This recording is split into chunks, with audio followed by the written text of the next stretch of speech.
Hey everyone, welcome back my YouTube channel.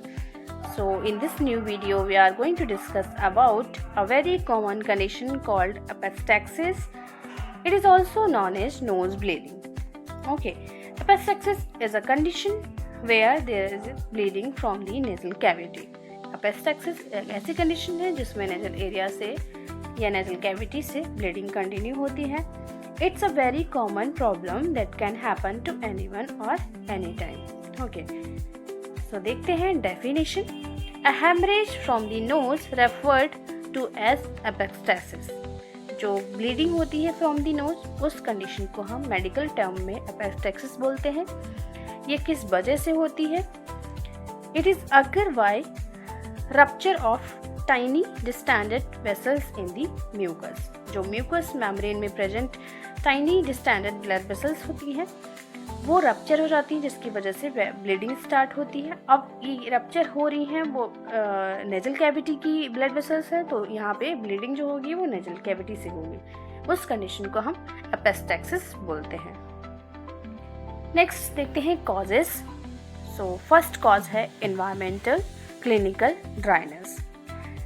तो जो environmental clinical dryness है वो हमारे हॉस्पिटल का क्लाइमेट होता है जो कि अफेक्ट करता है पेशेंट को, जिसकी वजह से जो ब्लीडिंग है वो होने लगती है from the knows of the patient. फिर आता है मेडिकल प्रोसीजर्स और इक्विपमेंट्स. अगर लॉन्ग टाइम से यूज़ हो रहे हैं जो प्रोसीजर्स पेशेंट के लिए, वो भी हमारी नेजल कैविटी को अफेक्ट डाल सकते हैं, पेशेंट की नेजल कैविटी को अफेक्ट डाल सकते हैं, जैसे कि नेजोगैस्ट्रिक ट्यूब्स और नेजल ऑक्सीजन कैनुला. ये बहुत लॉन्ग टाइम से यूज़ हो रहा है पेशेंट को, तो वहाँ पे क्या होगा, नेजल एरिया का जो म्यूकस मेम्ब्रेन है वो बहुत ड्राई हो जाएगी और प्रेजेंट ब्लड वेसल्स वो रप्चर हो जाएंगे, जिसकी वजह से ब्लीडिंग कॉज हो सकती है. कुछ मेडिकेशंस हैं जो बहुत ज़्यादा अफेक्ट कर सकती हैं, जैसे कि फॉर एग्जांपल एंटीकोगुलेंट्स. उसके एग्जांपल दिए गए हैं वेरिफेरिन, हेपरिन, एस्पिरिन और non steroid anti inflammatory drugs. अगर ओवर यूज़ हो रहा है नेजल डीकंस्टेंट स्प्रे का, तो यहाँ पे भी ये ब्लीडिंग कॉज कर सकते हैं from the nasal cavity. Next देखते हैं सिस्टमैटिक कंडीशंस. कुछ ऐसी डिजीज कंडीशंस हैं जो इस डिजीज को कॉज कर सकती हैं, जैसे कि हाइपरटेंशन. हाइपरटेंशन में जो ब्लड प्रेशर बहुत ज़्यादा हाई होगा, it can cause tiny blood vessels in your nose to break. Okay, यहाँ पे टीनी ब्लड वेसल्स से बहुत ज़्यादा ब्रेक हो जाएंगी, जिसकी वजह से ब्लीडिंग हो सकती है. दूसरी कंडीशन है रीनल डिजीज. रीनल डिजीज में क्या होता है कि जो ब्लड की एबिलिटी है वो क्लॉट होना बंद हो जाती है, जिसकी वजह से अगर ब्लीडिंग स्टार्ट हुई due to rupture of tiny blood vessels, यहाँ पे क्या होगा, ब्लीडिंग कंटिन्यू रहेगी, स्टॉप होना मुश्किल हो जाता है.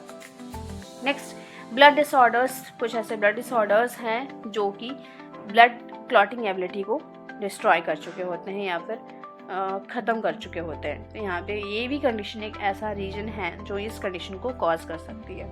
एनाटॉमिकल एंड इन्फ्लेमेटरी कंडीशंस जो कि इस डिजीज़ को कॉज कर सकती हैं, जैसे कि डेविएटेड सेप्टम. ये एनाटॉमिकल कंडीशन है, इसमें अनइवन एयर पास होगी, और अनइवन एयर पास होने का मतलब है कि जहाँ पे ज़्यादा एयर लग रही है वहाँ पे म्यूकस मेम्ब्रेन जल्दी ड्राई होगी और जो ब्लड वेसल्स हैं उनको रप्चर कर सकती है. नेजल पॉलिप्स मतलब यहाँ पे अब नॉर्मल ग्रोथ हो रही है, जो कि बहुत ज़्यादा टाइटनेस या फिर due to swelling blood vessels बहुत ज़्यादा खींचेंगी या फिर लाइक रप्चर हो सकती है ड्यू टू स्वेलिंग, तो यहाँ पे भी ब्लीडिंग हो सकती है. राइनाइटिस एक इन्फ्लेमेशन है जो कि हमें नोज़ में ही ज़्यादा इरिटेट करता है और वहाँ पे ब्लड वेसल्स रप्चर करता है. Substances use. कुछ सब्सटेंसेस हैं जो यूज़ करने से जो टिश्यूज़ हैं या फिर वहाँ की प्रेजेंट ब्लड वेसल्स हैं बहुत ज़्यादा ड्राई होगी और ये डिजीज कंडीशन कॉज हो सकती है. नेक्स्ट देखते हैं सिम्टम्स. तो सबसे पहला सिम्टम है ब्लीडिंग. ओके, ब्लीडिंग जो विजिबल सिम्टम है, blood coming out from the nose और dripping down the throat. Okay, blood जो है कभी कभी क्या होता है नोज से भी निकलता है एंड कभी कभी हमारे नेक में भी प्रेजेंट होता है इन दी थ्रोट. नेक्स्ट सिम्टम है लाइक सिम्टम नहीं, इस ब्लीडिंग की वजह से पेशेंट को क्या क्या बॉडी रिस्पॉन्स होंगे, जैसे कि फास्ट हार्ट बीट जिसको हम ट्रैकीकार्डिया बोलते हैं, फास्ट ब्रीदिंग जिसको हम ट्रैकीपेनिया बोलते हैं, लो ब्लड प्रेशर, ठीक है, अगर ब्लीडिंग हो रही है तो यहाँ पे ब्लड प्रेशर भी लो हो सकता है due to severe bleeding.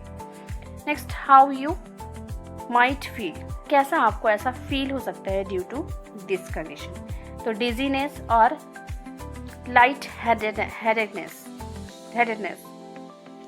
Weakness भी हो सकती है due to severe bleeding and fainting, आप ज़्यादा अगर वीकनेस हो रही है तो गिर भी सकते हैं। नेक्स्ट, अदर इश्यूज, क्या क्या अदर इश्यूज हो सकते हैं, जैसे कि trouble breathing and choking if bleeding is severe, आप ब्लड अगर आपकी थ्रोट में ज़्यादा प्रेजेंट है तो उसे चॉक भी कर सकते हैं, एंड लाइक बहुत फास्ट ब्रीदिंग भी हो सकती है। Pain if there is an injury, बहुत ज़्यादा पेन हो सकता है। Nausea and vomiting if you swallow blood.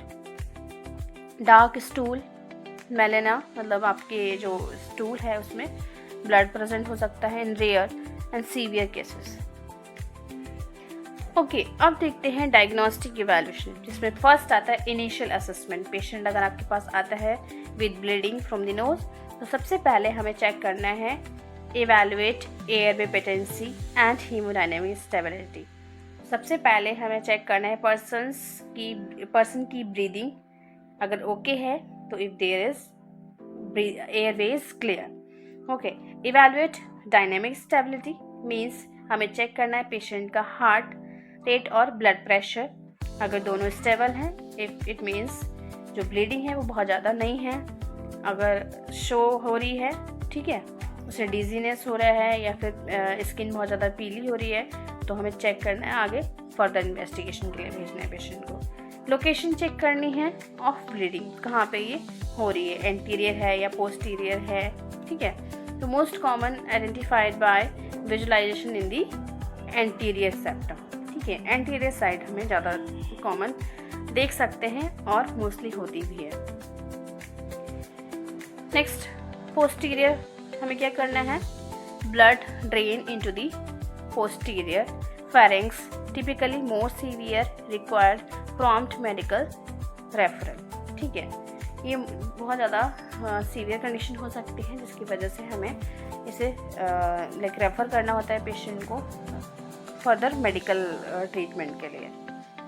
Okay, next, history taking, ये भी इम्पॉर्टेंट है क्योंकि कभी कभी क्या होता है किसी इंजरी की वजह से या मेडिकेशंस की वजह से पेशेंट को या किसी ट्रॉमा की वजह से या एबनॉर्मल ग्रोथ हो रही है नोज़ में, ये सारी चीज़ें इस पर डिपेंड करती हैं। Document the onset duration, severity and factors like trauma, nasal picking, cold air, use of anticoagulant जैसे कि एस्पिरिन, वेराफिन एंड क्लोपाइडोग्रिल। तो इस टाइप की कंडीशंस होती हैं जिसकी वजह से हमें हिस्ट्री लेना ज़रूरी होता है, जैसे कि पेशेंट को किस टाइम से हो रही है ब्लीडिंग, कितनी सीवियर होती है, और कोई इंजरी तो नहीं है, या फिर इसने कुछ नोज़ में डाला तो नहीं, या फिर उंगली से कुछ इचिंग वगैरह तो नहीं की है, ओके, कोल्ड वगैरह तो नहीं रहा है। इस टाइप से बहुत सारी चीज़ें हैं जो हमें पूछनी है during assessment. Next, diagnostic tools जैसे कि नेजल स्पैकुलम यूज़ करना है to visualize the nasal cavity, and head lamp suction, ये सारी चीज़ें हमें करनी है। ओके, नेक्स्ट डिस्कस करते हैं about treatment, it is most important. So पहले सबसे हमें पोजिशनिंग एंड एयरवे, सबसे पहले पेशेंट को हमें बैठाना है जिसमें हम अपराइट पोजीशन देंगे एंड फॉरवर्ड पोजीशन प्रोवाइड करेंगे पेशेंट को। उसका जो हेड है वो बिल्कुल भी टिल बैक नहीं होना चाहिए, बिल्कुल भी पीछे की साइड नहीं मुड़ना चाहिए, और हमें एस्पिरेशन और सॉलोइंग ब्लड के लिए भी अवॉइड कराना चाहिए, पेशेंट को थोड़ा भी ब्लड गले के नीचे नहीं जाना चाहिए। नेक्स्ट, डायरेक्ट प्रेशर, पेशेंट का डायरेक्ट प्रेशर देना है, जैसे कि pinch the soft cartilaginous part of the nose. Okay, हमें अपनी नोज़ को बंद रखना है जिससे कि पेशेंट की जो ब्लीडिंग है वो ज़्यादा ना हो और जो ब्लड वेसल्स हैं वो जस्ट क्लोज होना स्टार्ट हो जाए। इसका ड्यूरेशन होता है 10 to 15 मिनट्स तक without any releasing to check. Okay, हमें चेक नहीं करना है बीच में रुक रुक के बार बार, क्योंकि ब्लीडिंग स्टॉप नहीं होगी। नेक्स्ट, वैसो कंस्ट्रिक्शंस, जैसे कि अप्लाई आइस पैक और cold compresses across the bridge of nose or back of the neck to constrict blood vessels। Blood vessels को हमें कंप्रेस करके रखना है, जिससे कि जो ब्लीडिंग है, जो ब्लड वेसल्स है वो कंस्ट्रिक्ट हो जाए और ब्लीड करना बंद कर दें। असेसमेंट एंड कंफर्ट, पेशेंट को असेसमेंट के बाद पेशेंट को कंफर्टेबल पोजीशन प्रोवाइड करनी है। असेसमेंट में हम वाइटल साइंस देखेंगे, monitor all vital science and excessive blood loss और हाइपोवॉलीमिया। पेशेंट की कंडीशंस चेक करने के बाद पेशेंट को हम कंफर्टेबल पोजीशन प्रोवाइड करेंगे। Increase breathing through the mouth, patient को हम नोज़ के थ्रू ब्रीदिंग करना मना करेंगे, क्योंकि पेशेंट का कभी ब्लड जो होता है वो थ्रोट में जा सकता है। नेक्स्ट कंडीशन है या ट्रीटमेंट है इंटरवेंशंस फॉर कंटिन्यूड ब्लीडिंग। अगर कंटिन्यू ब्लीडिंग हो रही है तो क्या इंटरवेंशन हो सकते हैं? If bleeding persistent, apply topical vasoconstrictors, जैसे फॉर एग्जांपल ऑक्सीमेटोजोलिन और एफरिन। इस टाइप की ब्लड क्लॉटिंग के लिए भी हमें इस टाइप की मेडिकेशन स्टार्ट करनी, जिससे कि ब्लड रुक जाए। Medical assistance, if bleeding persistent for 20 minutes, assist blood cauterization like silver nitrate use करना है और एंटीरियर नेजल पैकेजिंग यूज़ करनी है। फॉर एग्जांपल टैम्पोन और गॉज पीस यूज़ कर सकते हैं एज ऑर्डर। पेशेंट अगर डॉक्टर ने ऑर्डर किया है तो हम ये प्रोसीजर फॉलो कर सकते हैं टू ट्रीट सीवियर ब्लीडिंग, जो कि 20 मिनट तक रहे कंटिन्यू। उसके बाद ये हम कंडीशन ज़रूर स्टार्ट करते हैं according to the doctor order.